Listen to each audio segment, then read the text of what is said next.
بسم اللہ الرحمن الرحیم۔ السلام علیکم۔ اخلاق انسان کے کردار کا آئینہ ہوتے ہیں۔ سچ بولنا، وعدہ پورا کرنا، بڑوں کا احترام کرنا، چھوٹوں سے شفقت سے پیش آنا اور دوسروں کے حقوق کا خیال رکھنا ہی اچھے اخلاق کی پہچان ہے۔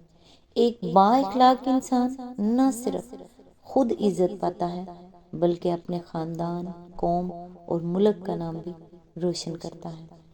آج انشاءاللہ سورہ المعون کی آیت نمبر 1 سے سٹارٹ کریں گے۔ اس کا ترجمہ اور تفسیر تفہیم القرآن سے بیان کروں گی جو اہل سنت جماعت کے لیے ہے۔ سورہ المعون قرآن مجید کی سورہ نمبر 107 ہے اور یہ پارہ نمبر 30 میں ہے۔ یہ ایک مختصر مگر انتہائی سبق آموز سورت ہے جس میں انسانی رویوں اور اخلاقی کمزوریوں کی نشاندہی کی گئی ہے۔ اس صورت میں ان لوگوں کی مذمت کی گئی ہے جو دین کو جھٹلاتے ہیں، یتیموں کے ساتھ سختی کرتے ہیں اور مسکینوں کو کھانا کھلانے کی ترغیب نہیں دیتے۔ مزید یہ کہ وہ لوگ بھی تنقید کا نشانہ بنے ہیں جو نماز تو پڑھتے ہیں مگر غفلت اور دکھاوے کے ساتھ، یعنی ان کی عبادت میں اخلاص نہیں ہوتا۔ سورہ المعون ہمیں یہ اہم سبق دیتی ہے کہ صرف عبادت ہی کافی نہیں بلکہ انسان کو دوسروں کے ساتھ حسن سلوک، خاص طور پر یتیموں اور ضرورت مندوں کی مدد بھی کرنی چاہیے۔ حقیقی دین وہی ہے جس میں عبادت کے ساتھ ساتھ اچھے اخلاق اور خلوص بھی شامل ہوں۔ تو آئیے سٹارٹ کرتے ہیں سورہ المعون کی آیت نمبر 1 سے۔ اعوذ باللہ من الشیطان الرجیم، بسم اللہ الرحمن الرحیم۔ تم نے دیکھا اس شخص کو جو آخرت کی جزا و سزا کو جھٹلاتا ہے۔ اس کی تفسیر ہے تم نے دیکھا کا خطاب بظاہر نبی صلی اللہ علیہ وآلہ وسلم سے ہے، مگر قرآن کا انداز بیان یہ ہے کہ ایسے مواقع پر وہ عموماً ہر صاحب عقل اور سوچنے سمجھنے والے شخص کو مخاطب کرتا ہے۔ اور دیکھنے کا مطلب آنکھوں سے دیکھنا بھی ہے کیونکہ آگے لوگوں کا جو حال بیان کیا گیا ہے وہ ہر دیکھنے والا اپنی آنکھوں سے دیکھ سکتا ہے، اور اس کا مطلب جاننا، سمجھنا اور غور کرنا بھی ہے۔ عربی کی طرح اردو میں بھی دیکھنے کا لفظ اس دوسرے معنی میں استعمال ہوتا ہے۔ مثلا ہم کہتے ہیں کہ میں دیکھ رہا ہوں اور مطلب یہ ہوتا ہے کہ میں جانتا ہوں یا مجھے خبر ہے، یا مثلا ہم کہتے ہیں کہ ذرا یہ بھی تو دیکھو اور مطلب یہ ہوتا ہے کہ ذرا اس بات پر بھی غور کرو۔ پس اگر لفظ ارائیتا کو اس دوسرے معنی میں لیا جائے تو آیت کا مطلب یہ ہوگا جانتے ہو وہ کیسا شخص ہے جو جزا و سزا کو جھٹلاتا ہے، یا تم نے غور کیا اس شخص کے حال پر جو جزائے اعمال کی تکذیب کرتا ہے۔ اسی آیت کے ضمن میں آگے فرمایا اصل میں یکذب بالدین فرمایا گیا ہے۔ الدین کا لفظ قرآن کی اصطلاح میں آخرت کی جزائے اعمال کے لیے بھی استعمال ہوتا ہے اور دین اسلام کے لیے بھی، لیکن جو مضمون آگے بیان ہوا ہے اس کے ساتھ پہلے معنی ہی زیادہ مناسبت رکھتے ہیں، اگرچہ دوسرے معنی بھی سلسلہ کلام سے غیر مطابق نہیں ہیں۔ ابن عباس نے دوسرے معنی کو ترجیح دی ہے اور اکثر مفسرین پہلے معنی کو ترجیح دیتے ہیں۔ اگر پہلے معنی لیے جائیں تو پوری سورت کے مضمون کا مطلب یہ ہوگا کہ آخرت کے انکار کا عقیدہ انسان میں یہ سیرت و کردار پیدا کرتا ہے، اور دوسرے معنی لیے جائیں تو پوری سورت کا مدعا دین اسلام کی اخلاقی اہمیت واضح کرنا قرار پائے گا۔ یعنی کلام کا مقصد یہ ہوگا کہ اسلام اس کے برعکس سیرت و کردار پیدا کرنا چاہتا ہے جو اس دین کا انکار کرنے والوں میں پائی جاتی ہے۔ اسی آیت کے ضمن میں آگے فرمایا انداز کلام سے محسوس ہوتا ہے کہ یہاں اس سوال سے بات کا آغاز کرنے کا مقصد یہ پوچھنا نہیں ہے کہ تم نے اس شخص کو دیکھا ہے یا نہیں، بلکہ سامع کو اس بات پر غور کرنے کی دعوت دینا ہے کہ آخرت کی جزا و سزا کا انکار آدمی میں کس قسم کا کردار پیدا کرتا ہے، اور اسے یہ جاننے کا خواہش مند بنانا ہے کہ اس عقیدے کو جھٹلانے والے کیسے لوگ ہوتے ہیں تاکہ وہ ایمان بالآخرت کی اخلاقی اہمیت سمجھنے کی کوشش کرے۔ آیت نمبر 2، وہی تو ہے جو یتیم کو دھکے دیتا ہے۔ اس کی تفسیر ہے، اصل میں فَذَلِكَ الَّذِي فرمایا گیا ہے۔ اس فقرے میں ایک پورے جملے کا مفہوم ادا کرتا ہے۔ اس کے معنی یہ ہیں کہ اگر تم نہیں جانتے تو تمہیں معلوم ہو کہ وہی تو ہے جو، یا پھر یہ اس معنی میں ہے کہ اپنے اسی انکار آخرت کی وجہ سے وہ ایسا شخص ہے جو۔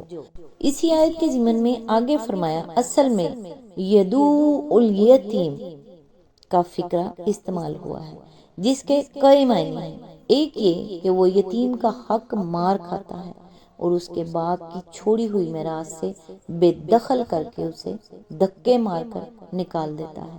دوسرے یہ کہ یتیم اگر اس سے مدد مانگنے آتا ہے تو رحم کھانے کے بجائے اسے دھتکار دیتا ہے، اور پھر بھی اگر وہ اپنی پریشان حالی کی بنا پر رحم کی امید لیے ہوئے کھڑا رہے تو اسے دھکے دے کر دفع کر دیتا ہے۔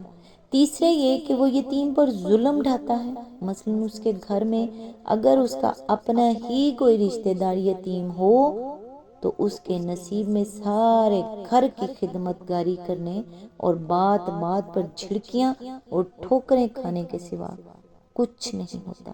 علاوہ بری اس فقرے میں یہ معنی بھی پوشیدہ ہیں کہ اس شخص سے کبھی کبھار یہ ظالمانہ حرکت سرزد نہیں ہو جاتی، بلکہ اس کی عادات اور اس کا مستقل رویہ یہی ہے۔ اسے یہ احساس ہی نہیں ہے کہ یہ کوئی برا کام ہے جو وہ کر رہا ہے، بلکہ وہ بڑے اطمینان کے ساتھ یہ روش اختیار کیے رکھتا ہے اور سمجھتا ہے کہ یتیم ایک بے بس اور بے یار و مددگار مخلوق ہے، اس لیے کوئی حرج نہیں اگر اس کا حق مار کھایا جائے یا اسے ظلم و ستم کا تختہ مشق بنا کر رکھا جائے، یا وہ مدد مانگنے کے لیے آئے تو اسے دھتکار دیا جائے۔ اس سلسلے میں ایک بڑا عجیب واقعہ قاضی ابوالحسن الماوردی نے اپنی کتاب علام النبوہ میں لکھا ہے۔ ابو جہل ایک یتیم کا وصی تھا۔ وہ بچہ ایک روز اس حالت میں اس کے پاس آیا کہ اس کے بدن پر کپڑے تک نہ تھے، اور اس نے التجا کی کہ اس کے باپ کے چھوڑے ہوئے مال میں سے وہ اسے کچھ دے دے، مگر اس ظالم نے اس کی طرف توجہ تک نہ کی اور وہ کھڑے کھڑے آخر کار مایوس ہو کر پلٹ گیا۔ قریش کے سرداروں نے اظہار شرارت اس سے کہا کہ محمد صلی اللہ علیہ وآلہ وسلم کے پاس جا کر شکایت کر، وہ ابو جہل سے سفارش کر کے تجھے تیرا مال دلوا دیں گے۔ بچہ بیچارہ ناواقف تھا کہ ابو جہل کا حضور صلی اللہ علیہ وآلہ وسلم سے کیا تعلق ہے اور یہ بدبخت اسے کس غرض کے لیے مشورہ دے رہے ہیں۔ وہ سیدھا حضور صلی اللہ علیہ وآلہ وسلم کے پاس پہنچا اور اپنا حال آپ سے بیان کیا۔ آپ صلی اللہ علیہ وآلہ وسلم اسی وقت اٹھ کھڑے ہوئے اور اسے ساتھ لے کر اپنے بدترین دشمن ابو جہل کے ہاں تشریف لے گئے۔ آپ صلی اللہ علیہ وآلہ وسلم کو دیکھ کر اس نے آپ کا استقبال کیا، اور جب آپ نے فرمایا کہ اس بچے کا حق اسے دے دو تو وہ فوراً مان گیا اور اس کا مال لا کر اسے دے دیا۔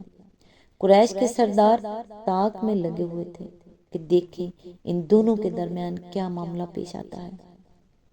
وہ کسی مزیدار جھڑپ کی امید کر رہے تھے، مگر جب انہوں نے یہ معاملہ دیکھا تو حیران ہو کر ابو جہل کے پاس آئے اور اسے طعنہ دیا کہ تم بھی اپنا دین چھوڑ گئے۔